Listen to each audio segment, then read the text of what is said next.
Grabatzen ari garen unean arratsaldeko 4:28 minutu igaro diren honetan, gaur hasiko den buruzburuko txapelketa nagusiko ligaxkako lehen asteburuaren atarikoa eta pronostikoak egingo ditugu. Hemen ere, beserie mailan bezala, 3 norgehiagoka jokatuko dira asteburu honetan, eta lehena gaur bertan Gasteizko Hogeta pilotalekuan Dariok eta Zabalak jokatuko dute. Hemen Zabala ikusten dut favorito, lehengoan egia da, Dariok sekulako errepasoa eman ziola Jonander Peñari, askoz ere gehiago izan zen, eta une bakar batean ere etzen kolorerik egon, kolore bakarra egon zen kantxan, gorria kasu honetan, eta alde horretatik, Zabala favorito ikusten dut, batez ere, naiz eta biak ahal handiko pilotariak diren, eta buruz buru jokatzeko errekurso guztiak dituztenak, benetan kolpea badute, Dariok eskuin bizia, Zabalak ezkerrik eragarria, eta sotamanoz pilotaria edo aurkaria kantxatik ateratzeko gaitasuna duena, eta alde horretatik behintzat, partida irekia izango da, baina Zabalaren aldeko tendentziarekin, azkenean Zabalak astebete gehiago izan du atseden hartzeko, gainera iruditzen zait enpresak ere ez dizkiola azken asteetan kombinazio ugari jarri, batez ere buruzburuko prestakuntza horretan buru belarri egoteko, eta eskuekin ez, eskuekin ez arazorik izateko askotan izaten baititu Javi Zabalak zoritxarrez. Eta Dario berriz partida oso ona jokatzetik dator, saketik minikeragarria egiten duen pilotaria da, eta bigarren pilotakadan ere oso bizitasun handia duena, eta txapelketak puntu honean harrapatu du, hala ere,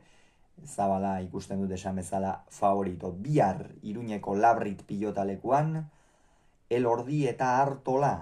eta Elordi izango dira nor baino norgehiago, hemen Iñaki Artola favorito nabarmen xamar, aterako da, nabarmen xamar,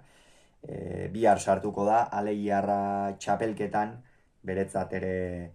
noski aste hau partidarik edo txapelketako partidari gabe pasa izana ikeragarria izango zen, azkenean ez baita erraza 14 astetan zehar txapelketa batean aritu, gero gainera finalerainoa iritsi, eta hurrengo astean jokatzea Joseba Ezkurdiari gertatu zitzaion bezala, Iñaki Artolak lehengo urtean finalerdietan sartzearen ondorio zaurten final zortzirenetako kanporaketa hori saiestu egin du, eta zuzenean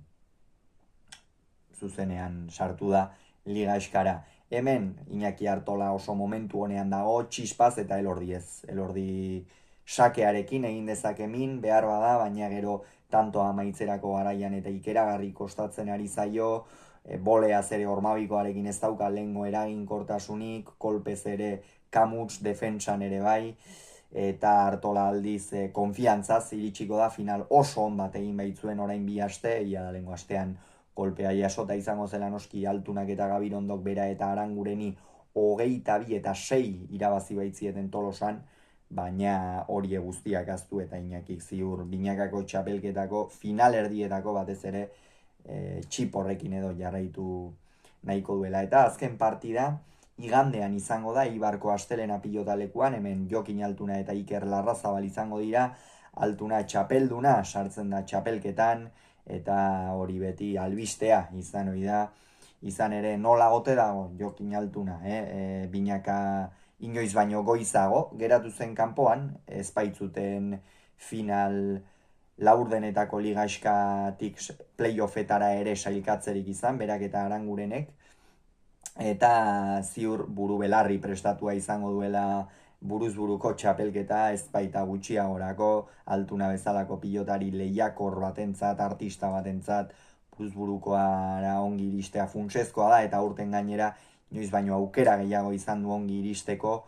eta noski bere irtengo da favorito, azkenean Larrazabal mugimenduan edukitzen badu, eta horretarako ahala badu, partida irabazi egin beharko luke, eta Larrazabalek zer egin behar du Altunari irabazteko, hori galdera nagusia da, baina Ikerrek lehenik eta behin sakearekin asmatu, eta gero tantoa amaitu ere egin behar du. Eta, lehengoan Joseba Ezkurdiaren aurka tanto dezente amaitu zituen, zehatz ikusi genuen bizi, baina horretarako Jokinek aukera eman behar dizu eta espaldin badizu ematen dantzan ibili eta partida galtzeko aukera guztiak egon ohi dira. Beraz, gaur gauean Dariok eta Zabalak jokatuko duten norgehiagokaren analisi egingo dugu.